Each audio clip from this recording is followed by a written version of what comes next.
সেটা হচ্ছে যে একটা প্রতিষ্ঠান যেখানে আমরা পড়াশোনা করতে আসছি, এখানে এরকম নির্বাচন বিষয়টা কেন থাকবে? আর যদি থাকেও সেটা কেন দলীয় কোনো মানে জাতীয় কোনো দলের একটা ব্যানারের নিচে থাকবে? ঠিক আছে, এটা হচ্ছে আমার প্রথম প্রশ্ন। আর যেহেতু নির্বাচন হচ্ছেই, আর এটা আমাদের গণতন্ত্র প্রকাশের একটা স্থান, তো সেই দিক থেকে আমার মনে হয় যে ঠিকই আছে একটা নির্বাচন হচ্ছে।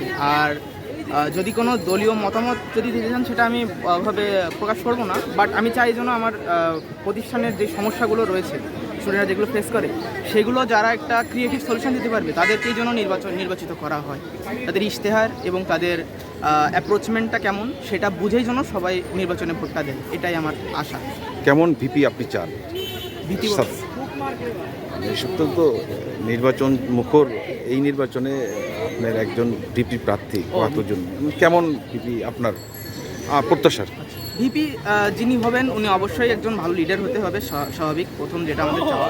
অ্যান্ড আমাদের যেই সমস্যাগুলো আমরা ফেস করি স্টুডেন্ট হিসেবে বা আমাদের ক্যাম্পাসে, সেগুলোর একটা সমাধান যেন তিনি নিজে এটা পরিচালনা করার একটা ভালো পথ দেখিয়ে দেন সবাইকে। তিনি হতে পারেন কোনো দলীয় অথবা কোনো স্বতন্ত্র প্রার্থী।